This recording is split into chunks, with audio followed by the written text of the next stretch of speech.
앉아주시기 바랍니다. 예수 그리스도의 이름으로 화요일 저녁 말씀 증거하도록 하겠습니다. 오늘 제목이 뭘까요? 보이세요 다? 네, 제가 아까 판서를 하는데 생각보다 저는 되게 크게 썼다고 생각을 했는데요. 뒤에서 보니까 잘 보이지 않더라고요. 그래서 성도님들이 잘 보이지 않으실까봐 제목을 다 같이 한번 읽어보도록 하겠습니다. 보이시는 분이 큰 소리로. 시작. 이스라엘 초대 왕을 세우는 내용이 오늘의 본문 말씀입니다.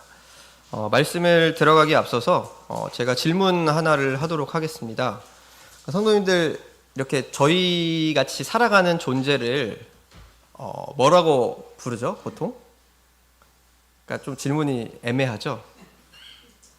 보통 우리가 뭐 강아지, 고양이, 뭐 이런 동물들이 있잖아요. 저희 이런 존재는 뭐라고 부르죠, 저희가? 네? 이렇게 머뭇거리시네요. 어렵나요? 사람이죠, 사람. 네, 사람. 근데 이 사람을 지칭하는 낱말은 또 다른 낱말이 하나 더 있어요. 사람 말고. 인간이라는 표현도 있습니다. 그럼 사람과 인간이라는 낱말의 차이를 혹시 아십니까? 사람과 인간. 사람은 인간이고 인간은 사람. 제가 생각했던 정답이 나왔습니다. 미리 말을 맞춘 건 아니고요. 정확히 짚어주셨는데요. 이제 사람은 저도 이제 원래 어렴풋이 뜻을 그냥 알고 있었는데 이번에 설교 준비를 하면서 다시 찾아보게 되었는데요. 이 사람은 순 우리말이거든요. 사람이 왜 사람이 된지 아십니까? 사람의 어원. 저 처음 알았어요. 사람. 저희가 보통 명사형으로 끝맺을 때 뭐뭐함, 그러니까 뭐뭐 하다에 암을 붙여서 함 이런 식으로 표현하잖아요. 이 사람은요, 살다에 암을 붙인 거래요. 그래서 살암이 이제 사람이라고 표현이 된 겁니다. 그럼 반대말이 뭔지 아세요? 사람의 반대말. 죽엄 해서 죽엄이라고 저희가 표현을 하죠. 그래서 저희가 이번에 처음 이제 준비하면서 사람이라는 낱말의 뜻과 죽엄이라는 낱말의 뜻을 알게 되었습니다. 그러니까 원래 뜻은 알고 있었지만 이렇게 해서 어원이 생겼구나라는 것을 알게 되었는데요. 제가 이 말씀을 드리는 이유는 이제 사람과 인간에 대해서 조금 생각을 해보고자 말씀을 드립니다. 아까 말씀하신 것처럼 인간은 한자어로 되어 있어요. 무슨 인이죠? 사람인이에요. 그리고 무슨 간입니까? 사람간이요? 네, 사이간이죠. 그래서 쉽게 이제 직역을 하면 사람 사이예요. 사람 사이. 그래서 사람과 사람의 사이를 나타내는 지칭하는 말이 인간이라고 생각해 볼 수 있습니다. 혹자는 인생세간이라는 낱말을 줄인 표현이 인간이라고 이제 말을 하더라고요. 그래서 그 말은 뭐냐면 더불어 살아가는 세상 속에서의 사람, 이것이 인간이다라고 표현을 한다라고 합니다. 그래서 제가 여기서 이 말씀을 드린 이유는 이 인간이란 존재는 어떤 존재냐면 더불어서 살아가야 하는 존재라는 겁니다. 그러니까 더불어 살아간다는 걸 더 쉽게 표현하면 함께 살아간다라는 거고, 이 함께 살아가다라는 것을 또 다른 표현으로 말하면 저희는 함께 살아간다는 것은 어울려 살아간다, 또는 무리를 짓고 살아간다, 또는 공동체를 이루고 살아간다라고 표현을 할 수 있겠죠. 그래서 모든 사람은 다 행복을 추구하지 않습니까? 그래서 이제 어떤 공동체든 간에 자기가 그 공동체가 잘 되는 것, 행복한 것을 목적으로 삼고 살아갈 겁니다. 근데 이렇게 공동체가 잘 살아가고 어떻게 보면 성공했다라는 평가를 받기 위해서는요, 중요한 게 하나 있어요. 뭔지 아십니까? 공동체가 성공하는 삶을 살려면 뭐가 중요하냐면요, 리더를 잘 뽑아야 돼요. 리더. 모든 공동체는 그 공동체를 이끌어가는 리더가 있죠. 그렇죠? 뭐 교회 공동체에도 교회 전반적으로 관장하는 심무하시는 목자님들이 계시고 임원들이 있고, 그리고 사회에 나가면 또 나라마다 뭐 대통령이 있고, 뭐 그다음 왕정을 하는 국가에서는 왕이 존재를 하잖아요. 그래서 모든 무리와 모든 공동체는요 리더가 있는데 그 리더를 잘 뽑아야만 올바른 길로 갈 수 있다는 겁니다. 그래서 오늘 본문 말씀이 이런 리더를 뽑는 내용이 나와요. 그래서 이스라엘이라는 이 나라의 첫 리더를 뽑는 내용이 오늘의 본문 내용인데요. 오늘 본문 내용을 통해서 얻을 수 있는 교훈은 크게 두 가지가 있습니다. 첫 번째로는 아까 제가 잘 살려면 어떻게 해야 된다고 했죠? 누굴 잘 뽑아야 된다고? 리더를 잘 뽑아야 돼요. 그래서 이 본문에서는 어떻게 뽑는 것이 리더를 잘 뽑는 것인지에 대한 교훈을 생각해 볼 수 있고요. 두 번째로는 리더로 뽑힌 사람은 과연 어떠한 사람이어야 하는가라는 교훈을 생각해 볼 수가 있습니다. 그래서 오늘 바라옵기는 본문 말씀을 통해서 개인이든 또는 교회 공동체든 간에 어떤 신앙적인 결단을 해야 할 때에 어떻게 해야 하는지 이 말씀을 통해서 한번 교훈을 얻는 시간이 되기를 원합니다. 네, 그럼 본문 말씀 같이 읽어보도록 하겠습니다. 사무엘상 10장 17절로 27절입니다. 사무엘상 10장 17절로 27절입니다. 네, 교독하도록 하겠습니다. 제가 먼저 읽도록 하겠습니다. 사무엘이 백성을 미스바로 불러 여호와 앞에 모으고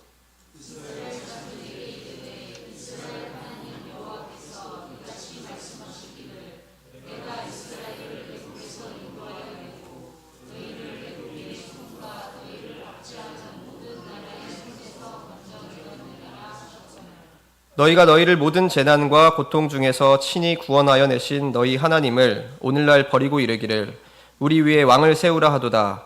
그런즉 이제 너희 지파대로 1000명씩 여호와 앞에 나아오라 하고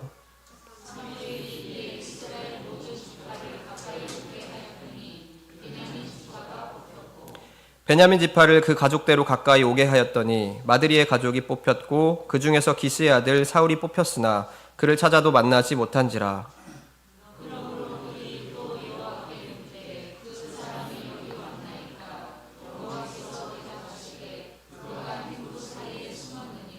그들이 달려가서 거기서 데려오매 그가 백성 중에 선이 다른 사람보다 어깨 위나 더 크더라.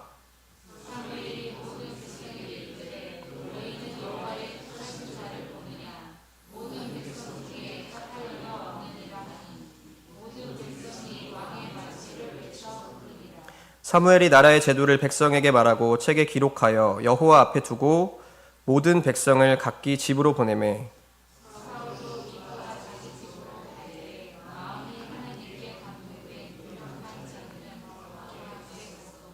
어떤 비류는 가로되 이 사람이 어떻게 우리를 구원하겠느냐 하고 멸시하며 예물을 드리지 아니하니라. 그러나 그는 잠잠하였더라. 아멘. 네, 오늘 본문 말씀을 같이 한번 교독을 하셨는데요. 이 본문 말씀을 통해서 제가 얻을 수 있는 교훈이 크게 몇 가지가 있다고 말씀드렸죠? 두 가지, 그렇죠? 그래서 우리가 이 공동체가 좀 잘 살아가기 위해서는 리더를 잘 뽑아야 한다라고 했는데요. 어떻게 뽑는 것이 잘 뽑는 것인지, 그리고 리더는 어떤 사람이어야 하는지에 대해서 말씀을 통해서 생각해 보고자 합니다. 먼저 어떻게 뽑는 것이 잘 뽑는 것일까요? 쭉 읽어보시니까 감이 오시죠? 설교를 마쳐도 될까요, 여기서? 네, 감이 안 오세요? 어떻게 뽑아야 잘 뽑는 거냐면 사무엘처럼 뽑는 것이 잘 뽑는 겁니다. 그러니까 여기서 오늘 본문 말씀에 그게 이제 뭐 영화나 드라마를 보면 저희가 등장인물이 수없이 나오는데 주연이 있고 조연이 있죠. 여기서 주연급은 누굴까요? 오늘 본문 말씀에서 사무엘과 사울이에요. 네.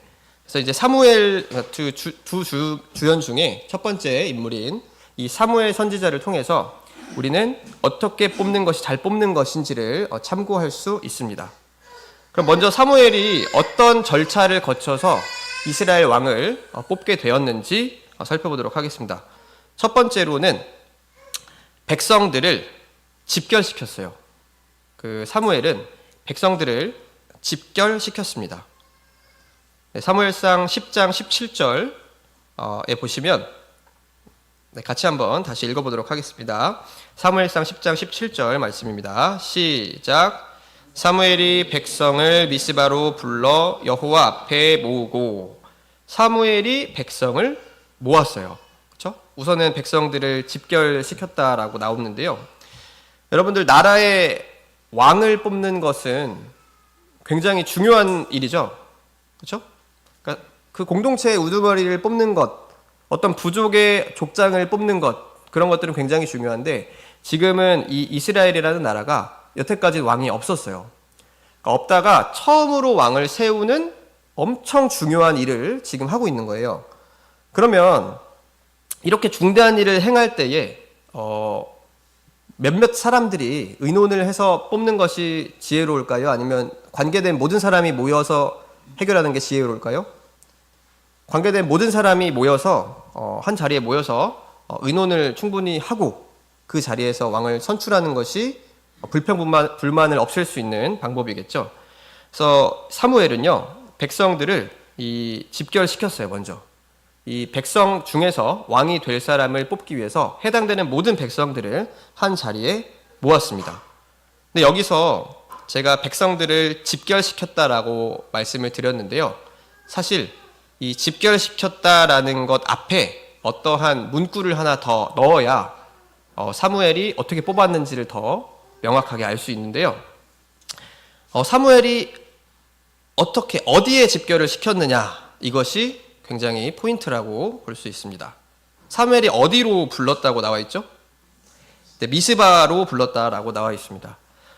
성도님들, 미스바라는 지역은요, 그 이스라엘 지도를 보시면 예루살렘에서 한 북쪽으로 12, 13km 정도 떨어져 있는 지역이라고 표기가 되어 있는데, 지도에 놓고 보면 그 이스라엘 지파들이 다 퍼져 있잖아요. 그 퍼져 있는 중심부에 위치하고 있어요. 그러면 모든 이스라엘 지파 사람들이 모일 때 당연히 중심에 있는 곳으로 모여야 모이기가 더 용이하지 않겠습니까? 그래서 그런 지리적 위치 때문에도 미스바라는 지역을 선택했지만, 사실 미스바라는 지역을 선택한 것은 더 큰 역사적인 의미를 갖추고 있는데요. 이 곳에서 하나님의 은혜를 체험하는 사건이 발생을 했었습니다. 과거에. 어떤 사건이었냐면 사무엘상 7장 6절 말씀을 보도록 하겠습니다. 사무엘상 7장 6절 말씀.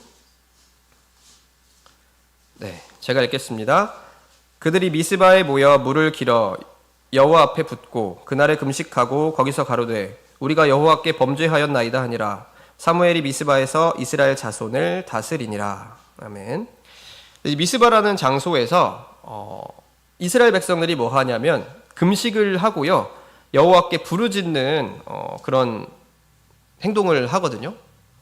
왜 이런 행동을 하게 됐냐면, 이제 다 사무엘상 이전 내용이니까 이미 말씀을 들으셔서 알겠지만, 이스라엘 백성을 계속 괴롭게 하는 족속이 하나 있었어요. 어떤 족속이죠? 네, 블레셋 족속이 있었는데요. 그 블레셋 족속에게 전쟁을 통해 계속 괴롭힘을 당하게 됩니다. 그래서 이스라엘 백성들이 계속 전쟁에서 패하면서 괴로운 인생을 살죠. 그러다가 이제 이 블레셋 족속을 물리치지 못하는 이유가 자신들의 범죄 때문임을 깨닫고 다 같이 사무엘 선지자의 주도하에 이 미스바라는 장소에 모이게 됩니다. 그래서 이 미스바라는 장소에서 금식하며 기도할 때에 하나님께서 블레셋 족속을 어떻게 하시죠? 네, 우레로 쳐서 이제 패전하게 하시죠. 그래서 이렇게 이 미스바라는 장소는요, 역사적으로 이 이스라엘 백성들한테 하나님이 임재하셨고 하나님이 함께 해주셨고 하나님이 은혜를 베풀어 주신 곳으로 기억이 되어 있습니다. 그러니까 이런 장소에 오늘날 사무엘의 주도하에 백성들이 다시 모였다라는 거예요. 즉 어디 앞에 모였다라고 성경은 표현합니까? 사무엘상 10장 17절에 아까 보시면 미스바로 불렀는데, 그 미스바로 불러서 누구의 앞에 모았다라고 돼 있죠? 여호와의 앞에 모았다라고 돼 있어요. 그래서 사무엘은요, 먼저 백성을 집결시켰는데 그냥 집결시킨 것이 아니고 여호와 앞에 집결을 시킵니다. 그래서 이걸 통해서 이제 알 수 있는 사실은 이 왕을 뽑는 중대한 일을 누가 주관하신다는 것을 알게 하고 싶었을까요? 하나님. 그러니까 우리의 주인 되시는 이스라엘의 주 되시는 하나님께서, 여호와께서 이 나라의 왕을 세우는 자리에 함께 하시고 주관하신다라는 것을 사무엘은 백성을 통해 알게끔 하고 싶었던 겁니다. 그래서 사무엘은 먼저 여호와 앞에 백성들을 다 불러 모읍니다. 왜냐하면 이 왕을 선정하는 것 자체가 하나님의 허락이 없으면 이루어질 수 없기 때문에 그런 거겠죠. 19절 말씀도 함께 읽어보도록 하겠습니다. 19절 말씀. 18절은 건너뛰고 19절 다시 한번 읽겠습니다. 시작. 너희가 너희를 모든 재난과 고통 중에서 친히 구원하여 내신 너희 하나님을 오늘날 버리고 이르기를 우리 위에 왕을 세우라 하도다. 그런즉 이제 너희 지파대로 1000명씩 여호와 앞에 나아오라 하고, 여기도 말미에 보면 어디 앞에 나오라고 되어 있어요? 여호와 앞에 나오라라고 되어 있습니다. 그래서 사무엘은 명확하게 지금 주지시키고 있어요. 백성들한테. 이 백성들이 왕을 주세요라고 부르짖죠. 다른 열방들처럼 우리에게도 강력한 왕을 줘서 우리를 이 세상에서 건져내게 하소서라고 부르짖는데요. 이 사실 이스라엘이란 국가는 하나님이 다스리는 나라잖아요. 왕이 필요 없는 나라예요. 그럼에도 불구하고 이들은 눈에 보이는 왕을 계속해서 간구했고, 그래서 하나님께서 하시는 말씀이 28절 19절에 나오는데요. 너희는 왕이 필요 없지만 그럼에도 불구하고 너희가 나를 버리고 왕을 세워달라고 하니 너희가 원하는 대로 왕을 세워주겠다. 그러니까 내 앞에 나와라 라고 지금 말씀을 하고 계시는 거예요. 그래서 사람들이 착각하지 않도록, 그러니까 우리들의 요구에 의해서, 필요에 의해서 우리가 모여서 의논해서 왕을 뽑는 게 아니고 이 왕을 뽑는 중대한 일은 오직 우리의 주인이신 하나님께서 주관하심을 알게끔 하고자 여호와 앞에 집결시켰다는 겁니다. 그리고 두 번째로는요, 이렇게 여호와 앞에 집결을 시킨 이후에 하나님께서 왕을 뽑는 것임을 더 명확하게 하기 위해서 방법을 선택하는데요. 어떤 방법으로 왕을 뽑았을까요? 아까 읽으셨죠? 어떤 방법으로 뽑았어요? 제비 뽑기를 실시했습니다. 사무엘상 10장 20절에서 21절 말씀 같이 읽도록 하겠습니다. 사무엘상 10장 20절 21절 시작. 사무엘이 이에 이스라엘 모든 지파를 가까이 오게 하였더니 베냐민 지파가 뽑혔고, 베냐민 지파를 그 가족대로 가까이 오게 하였더니 마드리의 가족이 뽑혔고, 그 중에서 기스의 아들 사울이 뽑혔으나 그를 찾아도 만나지 못한지라. 네. 그래서 뽑았는데 저희가 보통 저희는 이제 왕이 아니니까 대통령을 뽑는다고 쳐봅시다. 대통령 뽑을 때 어떻게 뽑죠, 저희가? 투표를 하잖아요. 후보들이 나와서 자기의 공약을 말하고 자기의 가치관을 말해서 이 나라를 자기가 얼마나 잘 이끌 수 있을지를 보여주면 그것을 참고해서 저희가 결정하죠. 근데 성경에서 이 이스라엘이라는 나라의 왕을 뽑을 때는 그렇게 뽑지 않습니다. 어떻게 뽑아요? 제비로 뽑아요, 제비. 여러분들 제비 뽑기 많이 해보셨어요? 제비 뽑기? 제비 뽑기 보통 언제 하세요? 제비 뽑기 그쵸? 보통 누가 붕어빵을 사오느냐 이런 거 할 때 뽑으시잖아요. 그러니까 저도 이제 제비 뽑기를 이제 학교에서 많이 하는데 보통 자리 바꿀 때 많이 뽑거든요. 누가 어디에 앉을지 이런 거 할 때 제비 뽑기를 해요. 또는 청소당번을 누구로 할지 이런 거 정할 때 이제 제비를 뽑는데요. 여기서 이제 제비 뽑기로 했다라고 하면 성경을 잘 모르는 사람들은 무슨 그걸로 왕을 뽑느냐 라고 할 수 있지만 이때 당시에 이 제비 뽑기라는 게 갖는 그 효력은 굉장히 어마어마했다는 거죠. 실제로 제비 뽑기를 활용해서 뽑는 기록이 성경에는 많이 나와 있는데요. 우선 다 찾지는 않겠지만 말씀을 드리자면 여호수아 18장 10절에 보시면 우리 이제 여호수아서에서 나라를 정복하죠. 그 가나안 땅에 들어와서 나라를 정복하고 이 정복한 가나안 땅을 기업을 이제 배분할 때에 어느 지파가 어떤 땅을 갖게 될 것이냐를 무엇을 통해 결정합니까? 제비를 뽑아서 결정을 합니다. 그리고 요나서에 보면 이제 다시스로 향하는 요나가 탄 배가 풍랑에 흔들릴 때 이 풍랑을 일으킨 주범이 누구냐 라고 사람들이 찾을 때도 뭘 뽑아요? 제비를 뽑아요. 요나서 1장 7절에 보면. 그리고 우리가 이제 지난 토요일 안식일 오전 예배 때도 제비 뽑게 하는 장면을 들었어요. 기억나십니까? 그 가룟 유다를 대신해서 사도 한 명을 더 충원할 때에 마띠아 사도를 뽑았죠. 그 마띠아를 뽑을 때에도 제비를 통해서 결정을 하게 됩니다. 그러니까 이렇게 성경에서의 제비 뽑기는요, 단순히 저희가 지금 생각하는 가벼운 의미의 그냥 랜덤으로 한 명 누구 뽑기 이런 게 아니고 하나님의 뜻을 모를 때에 하나님의 뜻을 구하기 위해서 사용했던 의식이라고 생각을 하면 됩니다. 즉 이때 당시에 이 백성들은요, 제비를 뽑는 행위가 사람이 뽑지만 하나님께서 그 안에서 역사하신다라는 믿음이 있었어요. 이게 어디에 나와 있냐면 성경 잠언 16장 33절에 나와 있습니다. 잠언서 16장 33절을 제가 읽도록 하겠습니다. 사람이 제비는 뽑으나 이를 작정하기는 여호와께 있느니라. 잠언서에 보시면요, 여기에 명확히 기록되어 있듯이 제비를 뽑는 행위는 사람이 하지만 그 제비를 뽑아서 누가 선택되고 어떤 일이 결정되는지는 오직 여호와께 있는 여호와의 주권이라고 명시를 하고 있습니다. 사울은 아까 첫 번째로 어떻게 했다고 했죠? 사람들을 누구의 앞에 모았어요? 여호와 앞에 모았고, 두 번째로 여호와께서 주관하시는 제비 뽑기로 왕을 뽑았습니다. 그 이유가 뭘까요? 왕을 뽑는 분은 누구다? 하나님이시다라는 것을 백성을 통해 알게 하게끔 하기 위해서입니다. 그리고 마지막으로 이 사무엘은요, 왕을 다 뽑아서 이제 누가 뽑혔죠? 사울이 뽑혔습니다. 사울이 뽑혔어요. 이렇게 뽑히고 이제 자 박수하고 끝나는 게 아니에요. 뽑고 나서 어떻게 했느냐? 마지막으로 나라의 제도를 공포하고 기록하고 여호와 앞에 두었다라고 나와 있습니다. 본문 말씀 25절 같이 한번 읽도록 하겠습니다. 사무엘상 10장 25절 말씀입니다. 같이 읽겠습니다. 시작.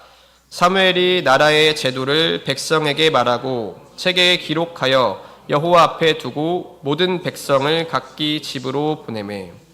네, 아멘. 여기 보시면 이 왕은 이제 선출이 됐어요. 우리의 왕은 사울이다 하니까 백성들이 어떻게 했어요? 막 이랬어요? 백성들이 어떻게 했죠? 네, 왕의 막 만세를 불렀다라고 24절에 나오거든요. 물론 모든 백성이 그런 건 아니지만, 그래서 백성들이 이제 하나님의 그 인도하심으로 뽑힌 왕을 보고요. 근데 거기서 멈추는 것이 아니고 지금 이스라엘이 처음으로 가보는 길이잖아요. 이 왕을 뽑는다는 것이. 기존에 원래 이스라엘 국가는 그냥 뭐 족장 시대에 불과했죠. 그런데 지금은 새롭게 그 족장 시대를 거쳐서 그 사사 시대를 오지 않습니까? 뭐 애굽 시대를 거쳐서 사사 시대를 오는데 이제는 사사 같은 개념이 아니고 왕을 지금 필요로 하잖아요. 여러분, 왕을 세우면 나라가 만들어져요? 나라가 만들어지려면 또 뭐가 필요할까요? 그렇죠. 왕이 있으면 그 왕이 중심에 있고 그 밑에 뭐 여러 높은 신하들이 또 있겠죠? 그러면서 나라가 체계를 갖추기 위해서는 뭐 어떤 법이라든지 제도들이 필요한 법입니다. 그렇죠? 그래서 이 나라의 제도를 백성들에게 공포하는 행위를 하는데요. 이 나라의 제도가 어떠한 것인지 자세히 기록이 되어 있지는 않지만 어떤 게 나와 있었을까요? 이 나라의 제도에. 나라가 처음 세워지는 순간이에요.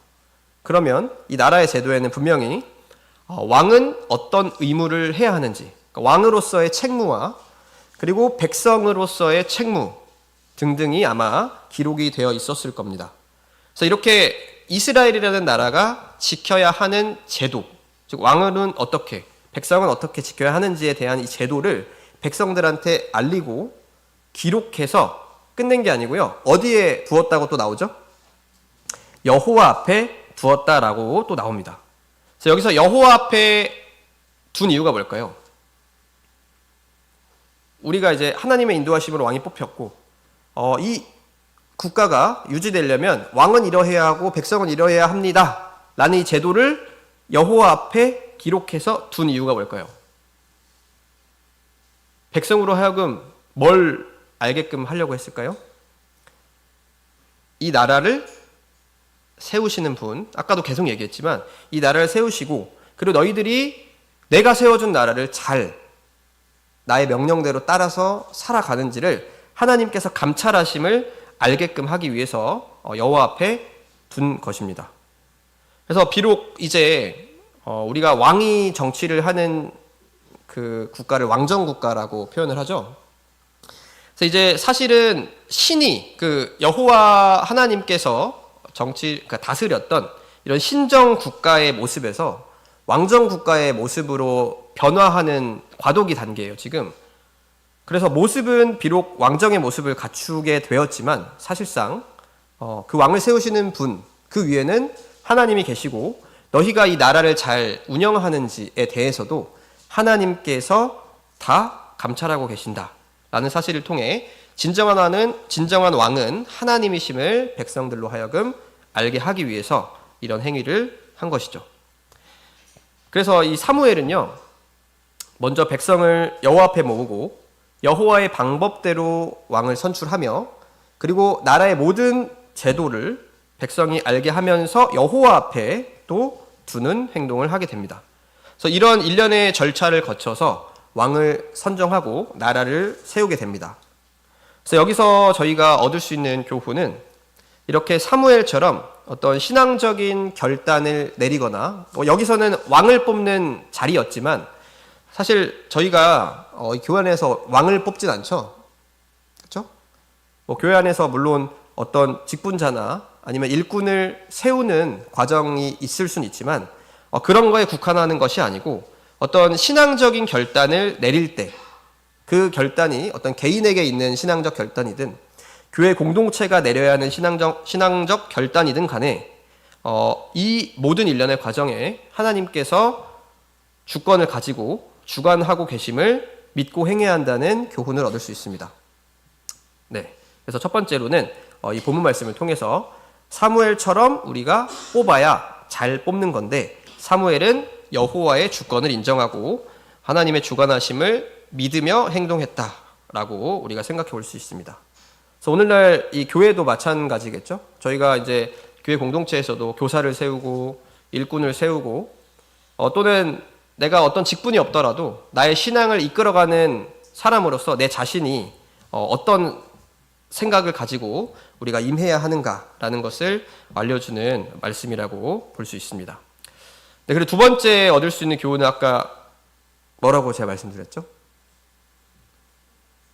어떻게 뽑는 게 잘 뽑는가가 1번이에요. 두 번째는 뽑힌 사람은 과연 그 리더는 어떤 사람이어야 하는가? 어떤 사람이어야 할까요? 그 응용이 되는지 좀 질문하겠습니다. 아까 제가 어떻게 뽑아야 잘 뽑는 것인가에 대한 답변으로 제가 뭐라고 했죠? 기억하세요? 사무엘처럼 뽑아야 된다. 자, 그럼 다시 질문하겠습니다. 그러니까 리더는 어떤 사람이어야 하는가? 사울과 같은 사람이어야 합니다. 응용이 되시네요. 그렇죠? 네, 감사합니다. 그래서 리더는 어떤 사람이어야 하냐면 이 본문에 나오는 사울과 같은 사람이어야 한다라는 겁니다. 그럼 사울은 본문에서 어떠한 사람으로 기록이 되어 있냐면 첫 번째로는 겸손한 사람이라고 우리가 생각해 볼 수 있습니다. 본문 말씀 22절 사무엘상 10장 22절 말씀을 같이 읽어보도록 하겠습니다. 시작. 그러므로 그들이 또 여호와께 묻되 그 사람이 여기 왔나이까? 여호와께서 대답하시되 그가 행구 사이에 숨었느니라. 네. 그 제비를 뽑아서요. 기스의 아들 사울이 나왔는데 사울이 없었어요. 그래서 사람들이 여호와 앞에 물어요. 그러니까 여호와께서 여기 왔어. 어딨냐면 행구 사이에 있어 라고 말하거든요. 행구가 뭘까요? 행구? 네. 제가 행구가 뭔지 몰라서 주석서를 찾아보니까 짐이더라고. 그냥 큰 의미는 없더라고. 짐. 그 이스라엘 각 지파 사람들이 미스바로 모였잖아요. 사람이 많았을까요? 적었을까요? 지파별로 1000명씩 나오라고 했죠. 그렇죠? 그 1000명씩만 나와도 엄청나게 많은 사람이 오는데 원래 온 인원들을 다 집계를 하자면 어마어마한 인원이 모였겠죠. 그 인원들이 먼 길을 오는데 뭐 빈손으로 옵니까? 몇 날 며칠에 올 텐데 다 짐을 막 가지고 다닐 거 아니에요. 그렇죠? 그래서 그렇게 아마 추측하기로는 그렇게 이동할 때에 필요했던 채비들 가지고 왔던 그 짐들을 모아놓은 쌓아놓은 그 짐꾸러미가 행구라고 보시면 될 것 같습니다. 근데 이 사울이요 그 행구 사이에 숨어 있었어요. 사울이 딱 뽑아서 사울 이번 왕은 사울 하고 박수 하는데 사울이 없었어요. 행구 사이에 숨어 있었어요. 왜 숨었을까요? 부끄러워서? 여러분 언제 숨으세요? 나와서 찬양 한 곡 하라고 하면 숨으시죠? 언제 숨으세요? 뭔가 준비가 좀 안 되거나 아니면 부담스럽거나 부끄럽거나 또는 자기 자신을 드러내고 싶지 않거나 이런 경우에 보통 숨잖아요. 여기서 사울은 준비가 안 돼서 그랬을까요? 아니면 부담스러워서 그랬을까요? 아니면 자신을 드러내지 않고자 해서 그랬을까요? 약간 그 질문에 정답의 뉘앙스가 좀 있어 보이지 않으세요? 네. 사울은 자기 자신을 드러내고 싶지 않아서 다른 말로 두 글자로 표현하면 겸손한 마음이 있었기 때문에 숨었다라고 우리가 추측해 볼 수 있습니다. 그렇다고 나와 있진 않아요. 그런데 왜 이렇게 추측할 수 있냐면 사무엘상 9장 21절의 말씀을 보면 이 사울이 어떠한 사람인지를 저희가 알 수 있어요. 사무엘상 9장 21절 말씀을 보겠습니다. 사무엘상 9장 21절 같이 읽겠습니다. 시작. 사울이 대답하여 가로되 나는 이스라엘 지파의 가장 작은 지파 베냐민 사람이 아니오며 나의 가족은 베냐민 지파 모든 가족 중에 가장 미약하지 아니하니이까 당신이 어찌하여 내게 이같이 말씀하시나이까. 이 사울이 그 아버지의 잃어버린 나귀를 찾아 헤매다가 사무엘을 만나는데요. 이 사무엘이 네가 왕이야 라고 미리 알려줘요. 그럴 때 하는 대답이 이 대답이에요. 나는 이스라엘 지파들 중에서도 가장 작은 지파 사람이고 그 지파 중에서도 우리 가족은 가장 힘이 없다. 그런데 이 미천한 내가 어떻게 하나님의 큰 일을 행할 거냐라고 묻는 자세를 통해서요. 이 사울이라는 사람은 굉장히 겸손한 사람임을 우리가 추측해 볼 수 있습니다. 그래서 이 사울의 행동을 통해서요. 그러니까 사울이 왜 또 겸손했냐면 사실 사울은 왕이 누구가 될지를 미리 알았어요. 자신이 왕이 될지를 미리 알았어요, 이미. 저희가 오늘 본문 말씀이 17절부터인데 16절까지의 내용을 보면 이 사무엘과 사울이 만나서 이미 지난 시간 말씀 기억하실지 모르겠지만 사울이 사무엘에게 기름 부어요. 그래서 이미 왕으로 세우거든요. 그래서 사무엘과 사울은 이미 왕이 누구인지를 다 알고 있어요. 그러면 만약에 사울이 겸손하지 못했던 사람이라면 왜 여기저기 야 내가 왕이야, 야 저거 제비 뽑아봤자 내가 뽑힐 거야 드러내고 다니지 않았겠습니까? 근데 오히려 사울은요 숨었어요.